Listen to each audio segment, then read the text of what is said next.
Hoy voy a hablar de Romanos capítulo 10 y capítulo 11. Romanos 9, 10 y 11 es una serie que trata, digamos, un bloque dentro de la palabra que nos va introduciendo al tema del pueblo de Israel. Así que eso es lo que vamos a ir hablando. Y el deseo de Pablo de que también los judíos sean salvos. Quiero compartir la palabra con ustedes. Se hagan de cuenta que estamos leyendo una carta que Pablo nos envió a nosotros hoy, aunque estaban obviamente los hermanos de Roma, la iglesia de Roma en una situación distinta a la nuestra, muchos de ellos perseguidos, la mayoría en catacumbas, pero compartían la palabra y leían la palabra también. Dice Pablo: hermanos, les deseo, el deseo de mi corazón y mi oración a Dios por los israelitas es que lleguen a ser salvos. Puedo declarar en favor de ellos que muestran celo por Dios, pero su celo no se basa en el conocimiento. No conociendo la justicia que proviene de Dios y procurando establecer la suya propia, no se sometieron a la justicia de Dios. De hecho, Cristo es el fin de la ley, para que todo el que cree en Él reciba la justicia. Así describe Moisés la justicia que se basa en la ley. Quien practique estas cosas vivirá por ellas. Pero la justicia que se basa en la fe afirma: no digas en tu corazón quién subirá al cielo, es decir, para hacer bajar a Cristo, o quién bajará al abismo, es decir, para hacer subir a Cristo de entre los muertos. Y entonces, ¿qué afirma? La palabra está cerca de ti, la tienes en la boca y en el corazón. Y esta es la palabra de fe que predicamos. Que si confiesas con tu boca que Jesús es el Señor y crees en tu corazón que Dios lo levantó de entre los muertos, serás salvo. Porque con el corazón se cree para ser justificado, pero con la boca se confiesa para ser salvo. Así dice la Escritura: todo el que confíe en Él no será jamás defraudado. No hay diferencia entre judíos y gentiles, pues el mismo Señor es Señor de todos y bendice abundantemente a cuantos lo invocan, porque todo el que invoque el nombre del Señor será salvo. Ahora bien, ¿cómo invocarán a aquel en quien no han creído? ¿Y cómo creerán en aquel de quien no han oído? ¿Y cómo oirán si no hay quien les predique? ¿Y quién predicará sin ser enviado? Así está escrito: qué hermoso es recibir al mensajero que trae buenas nuevas. Sin embargo, no todos los israelitas aceptaron las buenas nuevas. Isaías dice: Señor, ¿quién ha creído a nuestro mensaje? Así que la fe viene como el resultado de oír el mensaje, y el mensaje que se oye es la palabra de Cristo. Pero pregunto, ¿acaso no oyeron? Claro que sí. Por toda la tierra se difundió su voz. Sus palabras llegan hasta los confines del mundo. Pero insisto, ¿acaso no entendió Israel? En primer lugar, Moisés dice: yo haré que ustedes sientan envidia de los que no son nación. Voy a irritarlos con una nación insensata. Y luego Isaías se atreve a decir: dejé que me hallaran los que no me buscaban. Me di a conocer a los que no preguntaban por mí. En cambio, respecto a Israel, dice: todo el día extendí mis manos hacia un pueblo desobediente y rebelde. Por lo tanto, pregunto, ¿acaso rechazó Dios a su pueblo? De ninguna manera. Yo mismo soy israelita, descendiente de Abraham, de la tribu de Benjamín. Dios no rechazó a su pueblo al que conoció de antemano. ¿No saben lo que relata la Escritura en cuanto a Elías? Acusó a Israel delante de Dios: Señor, han matado a tus profetas, han derribado tus altares. Yo soy el único que ha quedado con vida y ahora quieren matarme a mí también. ¿Y qué le contestó la voz divina? He apartado para mí 7,000 hombres, los que no se han arrodillado ante Baal. Así también hay en la actualidad un remanente escogido por gracia. Y si es por gracia, ya no es por obras, porque en tal caso la gracia ya no sería gracia. ¿Qué concluiremos? Pues que Israel no consiguió lo que tanto deseaba, pero sí lo consiguieron los elegidos. Los demás fueron endurecidos, como está escrito. Dios les dio un espíritu insensible, ojos por los que no pueden ver y oídos con los que no pueden oír hasta el día de hoy. Y David dice que sus banquetes se les conviertan en red y en trampa, en tropezadero y en castigo, que se les nublen los ojos para que no vean y se encorven sus espaldas para siempre. Ahora pregunto, ¿acaso tropezaron para no volver a levantarse? De ninguna manera. Más bien, gracias a su transgresión, ha venido la salvación a los gentiles, para que Israel sienta celos. Pero si su transgresión ha enriquecido al mundo, es decir, si su fracaso ha enriquecido a los gentiles, ¿cuánto mayor será la riqueza que su plena restauración va a producir? Ahora me dirijo a ustedes, los gentiles. Como apóstol que soy de ustedes, le hago honor a mi ministerio, pues quisiera ver si de algún modo despierto los celos de mi propio pueblo para así salvar a algunos de ellos. Pues si el haberlo rechazado dio como resultado la reconciliación entre Dios y el mundo, ¿no será su restitución una vuelta a la vida? Si se consagra la parte de la masa que se ofrece como primicias, se consagra toda la masa. Si la raíz es santa, también lo son las ramas. Ahora bien, es verdad que algunas de las ramas han sido desgajadas y que tú, siendo olivo silvestre, has sido injertado entre las otras ramas. Ahora participas de la savia nutritiva de la raíz del olivo. Sin embargo, no te vayas a creer mejor que las ramas originales. Y si te jactas de ello, ten en cuenta que no eres tú quien nutre a la raíz, sino que es la raíz que te nutre a ti.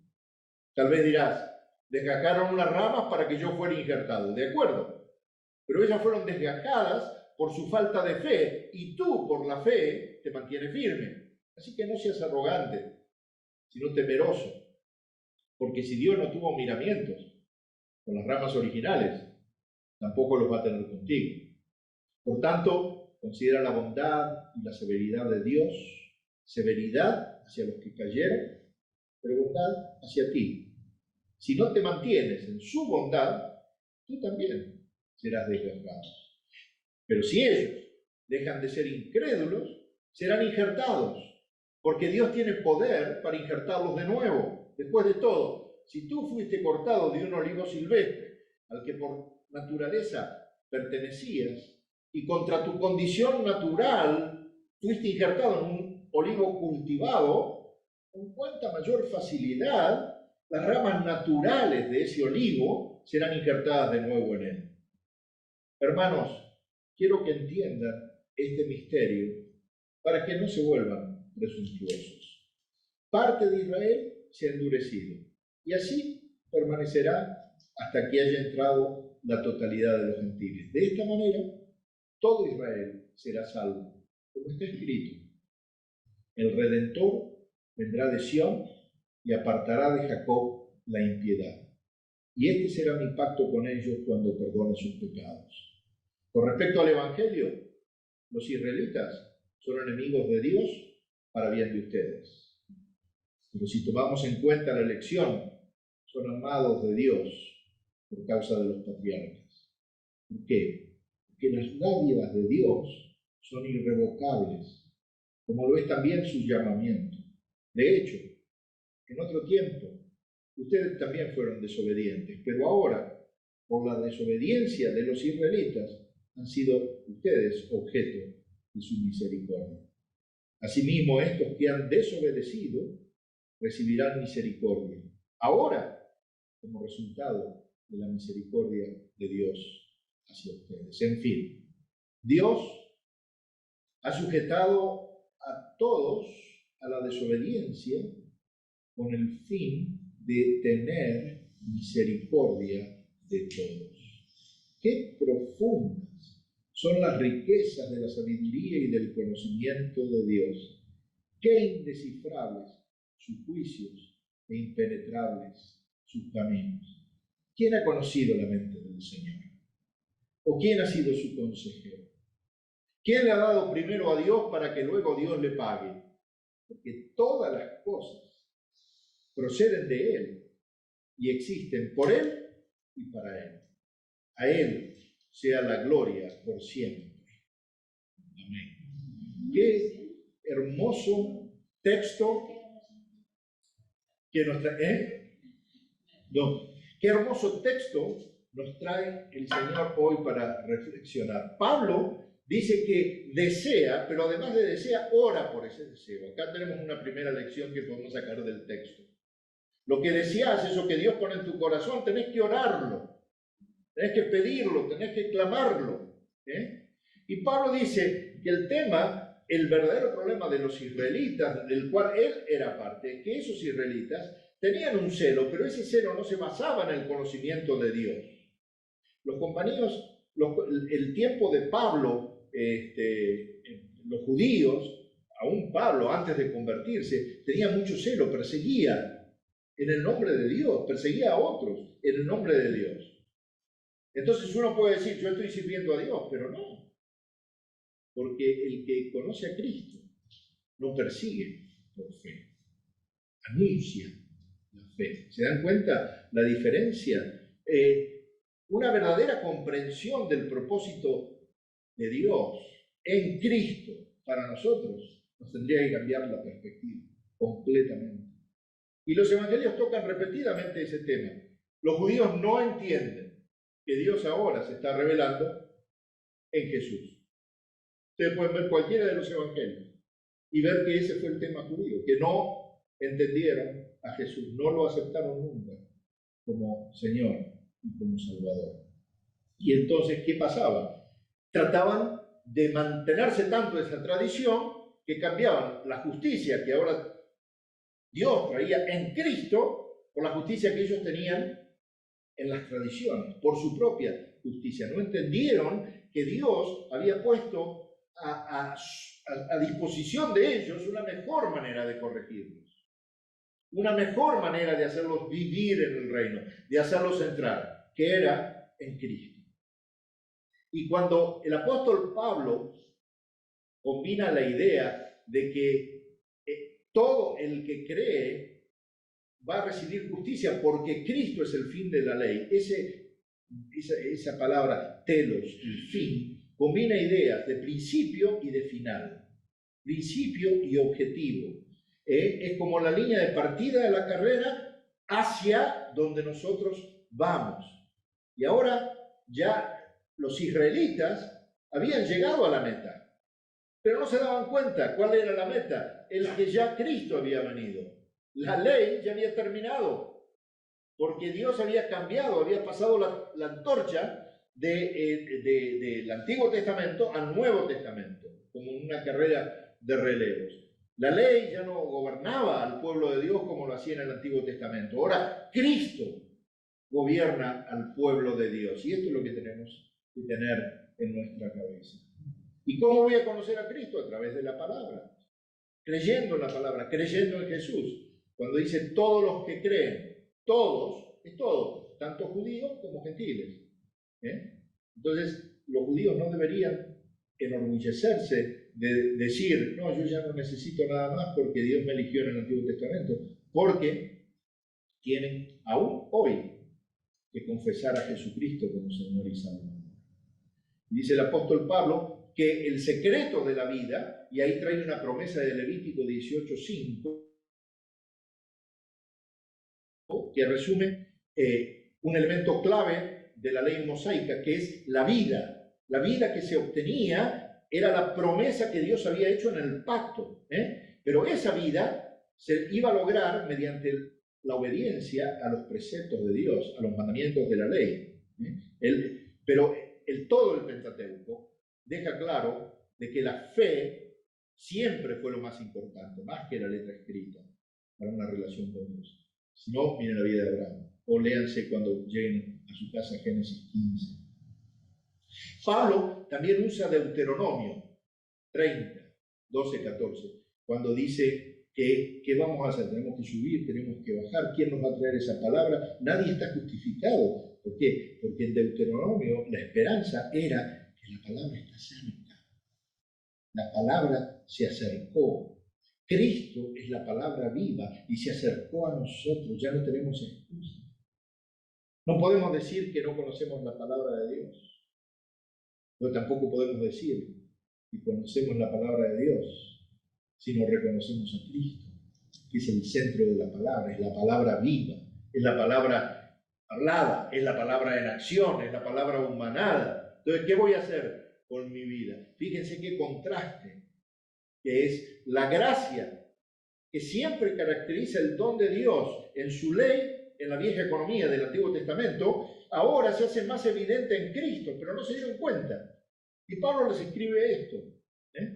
Y así como Moisés hizo que con la ley escrita el pueblo de Dios, los israelitas, tuvieran acceso a Dios, ahora Cristo, que es Dios mismo, que descendió del cielo y que resucitó de entre los muertos, hace accesible a Dios a todas las personas por fe. Y esa es la verdadera palabra. Dice que si confiesas con tu boca, esto es central, confesar con tu boca que Jesús es el Señor, creyendo en tu corazón. Vos podés confesar cualquier cosa y no creer. Podés confesar para zafar. El tema es confesar que Jesús es el Señor, dejarte oír. Tampoco podés ser un cristiano silencioso. Si amás a Jesús, tenés que dejarte oír y los demás tendrán que escucharte. Pero podés hacerlo en amor, pero deben tolerarte. Pero tenés que dejar saber que vos aceptaste al Señor, confesaste a Jesús audiblemente, pero lo hiciste creyendo en tu corazón, no solamente que Jesús es el Señor, sino que Dios lo levantó entre los muertos. Porque acá está la clave. Si tú no crees en tu corazón que realmente Dios lo levantó entre los muertos, es imposible ser salvo, porque entonces te vas a quedar adorando una cruz o a un Cristo que todavía sigue colgado en la cruz. Ya Cristo no está en la cruz. El secreto de la salvación es mi confesión, yendo hacia Él, pero la seguridad completa de que Él ya está reinando a la derecha de Dios. Eso es lo que dice Pablo. Y dice, porque con el corazón se cree para ser justificado, pero con la boca se confiesa para ser salvo. Es impresionante. Y después Pablo vuelve a decirnos que no hay diferencia entre judío y gentil, que Jesús es Señor de judíos, pero de todos, también de los gentiles, y que todos tenemos acceso mediante la fe a Jesús. Y acá, en el versículo 13, que dice, todo el que invoque el nombre del Señor será salvo, está citando al profeta Joel. En el Antiguo Testamento, el nombre del Señor era Jehová, Yahvé, o el Señor, todo con mayúscula. Jehová. Más de 6.000 veces el Antiguo Testamento representa el nombre del Dios de Israel usando Jehová o Yahvé. Pero Pablo no lo introduce acá por equivocación. Porque cuando trae ese nombre del Antiguo Testamento citando al profeta Joel, Pablo deja claramente establecido de que Jesús es Yahvé. Un punto muy importante. Aplica a Cristo un texto del Antiguo Testamento que se refiere a Yahvé y entonces asocia a Cristo con Dios mismo. Para los que piensan que hay un Dios del Antiguo Testamento y un nuevo Dios en el Nuevo Testamento. No. Es Dios, el Hijo de Dios y el Espíritu de Dios. Yo no te lo puedo explicar, no tenemos cómo, pero tenemos que creer esa Trinidad preciosa. El Padre, que es el amor. El Hijo, que es el que ama. Y el Espíritu Santo, que es el amado, que vive en ti. Esa economía de Dios que se mueve en nosotros. Y Pablo establece ahora todo el proceso para que las personas que invoquen el nombre del Señor sean salvas, pero lo hacen en orden inverso. Dice, primero hay que enviar predicadores. Y después de enviar predicadores, estos predicadores no tienen que hablar cualquier cosa, tienen que hablar una sola cosa sencilla. Tienen que proclamar el mensaje. ¿Y cuál es el mensaje? Ahí les da el mensaje. Que el que confiese con su boca, creyendo en su corazón, que Jesús es el Hijo de Dios, que murió por mis pecados y resucitó entre los muertos, entonces seré salvo. Mira qué mensaje sencillo tenemos, qué label que tenemos. Pero lo hace entonces en orden inverso. Primero envía a los predicadores proclaman un mensaje, pero ¿a quién se lo proclaman? A personas que escuchan el mensaje. Y luego los que escuchan creen.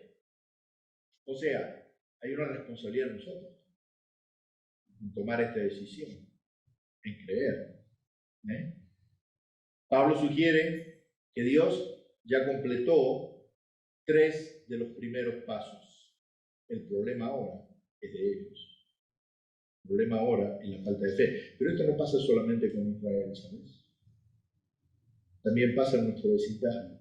Quizás con gente de nuestra familia, a quien Dios le envió predicadores. No solamente le envió predicadores con un mensaje. Y no solamente le envió predicadores con un mensaje, le envió predicadores con un mensaje que proclamaron el mensaje. Pero no han tomado una decisión. Hay que tomar una decisión. Hay que elegir. Por eso dice, qué hermosos que son los pies de los predicadores. Esto está aplicado a los predicadores que somos todos nosotros, no es el que está sentado acá ni el que viene. Todos nosotros tenemos que predicar, llevar buenas noticias. Y ahí Pablo cita a Isaías. Y se refiere a todos nosotros, los que anunciamos la buena noticia de que allá en Isaías era de que el pueblo que estaba en el exilio iba a poder volver a su patria. Ahora lo que nosotros anunciamos es que el pueblo que estaba atado y condenado va a poder regresar a la presencia de Dios, al cielo. Pero no al cielo del tiempo final, sino al reino de Dios ahora, en el cual ya estamos viviendo y del cual ya nos apartamos del otro reino. Pablo, aunque aplica este versículo, obviamente, y es aplicado en la mayoría de los sermones a los predicadores, en realidad somos todos nosotros los que tenemos que proclamar las verdades de Dios. Y dice después un pasaje que me llama la atención, porque el Señor, cuando cita Deuteronomio 32:21, cuando dice que la palabra de Dios estaba cerca, pero el pueblo no entendió y se hizo ídolos. ¿Y saben cómo castigó esa idolatría el Señor? Haciéndolos sentir envidia de que otros que no eran parte del pueblo elegido habían aceptado a Dios. Otros que no habían buscado a Dios habían encontrado a Dios, pero Israel no, y se llenaron de envidia. Y entonces Dios hizo que Israel sintiera envidia de lo que no eran pueblo por castigo por la idolatría. Ojo con eso, traigámonos a nuestros días y pensemos. Dice que los que no buscaron a Dios encontraron a Dios. Dios usó los gentiles para cumplir su propósito. Pero hay algo que da origen a la esperanza. Dice, Dios todavía extiende sus manos al pueblo de Israel. Y después nos empieza a decir, ojo, no los ataquen, ojo, todavía son pueblo elegido, ojo que va a haber un juicio para ellos, y en los tiempos finales ellos también se van a convertir. Dios todavía está buscando ese remanente de Israel, pero van a entrar, ese remanente de Israel va a entrar cuando ya hayamos entrado todos los gentiles. Este es un tema complicado porque nos podríamos meter a un tema de predestinación o no. Yo prefiero pensar que la elección de Dios es que todos los que confiesan el nombre de Cristo han elegido y son elegidos. Son elegidos por haber elegido. ¿Se entiende esto? Por su decisión han elegido Y si ellos han elegido, se convirtieron en elegidos. Esa es para mí la definición más fácil y menos complicada de la predestinación cuando me la preguntan. Obviamente, si rechazo a Dios, no puedo pensar que Dios no me rechace a mí, porque ahora ya me puso la cuestión en mi patio. Ahora tengo que tomar la decisión yo. Pero también nos dice otra cosa muy interesante, que da origen por ahí para algunas malinterpretaciones, de que salvo siempre salvo. Por ejemplo. Dice el versículo 11-20 que hay que permanecer temerosos. Los creyentes nunca deberíamos presumir la seguridad de Dios, que Él mismo nos promete en Cristo, si no permanecemos dentro del pueblo de Dios, si no persisto en la fe. Porque también la palabra de Dios dice que si bajo a Cristo de la cruz, ya no tengo lugar para ser perdonado. ¿Se entiende esto? Así que hay que tener mucho cuidado y vivir perseverando. Solo los creyentes que perseveren en la fe van a ser salvos de la ira de Dios en el día del juicio final. Y les voy a poner 2 o 3 puntos de algunos teólogos que piensan, algunos, que los creyentes genuinos pueden no perseverar.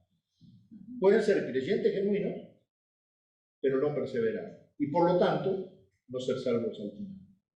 Otros teólogos insisten en que Dios mismo, a través de su Espíritu, lo va a mantener en la fe. El Espíritu siempre va a venir a buscarlo y no te va a dejar ir muy lejos. Y eso para mí es una garantía. Es un gran misterio también, como dice. En el versículo 11-25 dice, quiero que entiendan este misterio para que no se vuelvan presuntuosos. Misterio. Es una palabra que Pablo usa repetidamente en varios lugares. En 2 de Tesalonicenses habla de secretos, en 1 de Timoteo habla de verdades profundas, pero Pablo revela que hay una verdad, un misterio que Dios no nos ha contado todavía. Y ese misterio acá es el proceso de cómo Dios está usando el endurecimiento de algunos, en este caso de Israel, para la salvación de todos. No te digo que endurezcas tu corazón, al contrario. Pero por ahí abriste tu corazón a Dios por el endurecimiento del corazón de otros. No sé si lo has pensado alguna vez. Y dice que al final los judíos también van a entrar. Y es una promesa de nuevo. Cuando dice todo Israel será salvo, del versículo 11-26, todo Israel no tiene necesariamente que significar cada uno de los israelitas, porque el Antiguo Testamento usa esa expresión todos para expresar un gran número, un número significativo, un número representativo de personas. En Josué, por ejemplo, en Segunda de Samuel, en Daniel. Hay 3 formas principales de explicar esa promesa de que todos los israelitas van a ser salvos. Uno es la obra providencial de Dios en la historia, por supuesto. La primera interpretación podría ser que Dios salva a todo su pueblo elegido, tanto judíos como gentiles, a medida de que van respondiendo con fe a la gracia de Dios a través de Cristo. O sea, en algún momento un judío que responda con fe a la gracia de Dios va a ser salvo. Entonces, ¿a quién se estaría refiriendo acá Pablo? A la iglesia, a nosotros. Y la iglesia también hoy la componen los judíos convertidos. Pero no nos tenemos que ser judíos nosotros. Ojo, porque esa locura también se está predicando. La segunda excepción podría ser de que Dios salva a todos los judíos elegidos en la medida en que ellos van respondiendo a la gracia de Dios a lo largo de su historia. O sea, la conversión propia del pueblo elegido. Y lo tercero es que recién salvará a todos al final de la historia, que va a haber un juicio especial para el pueblo elegido de Dios, que va a transcurrir al final del milenio. Durante la iglesia nos lleva el Señor, viene el Señor a Jerusalén, la salvación viene de Sion, dice, tanto en la encarnación como en la segunda venida. Entonces, la obra milagrosa de Cristo se da en la cruz en Jerusalén, viene allí, pero en la segunda venida también va a venir allí. Y en ese tiempo va a llevarse a los suyos, y durante un tiempo, los que ahora lo vieron venir, y pueden ser los judíos, van a tener tiempo para poner las barbas en remojo y aceptarlo. Y después ser salvos. Muy bien, pero me gusta cómo termina esta doxología.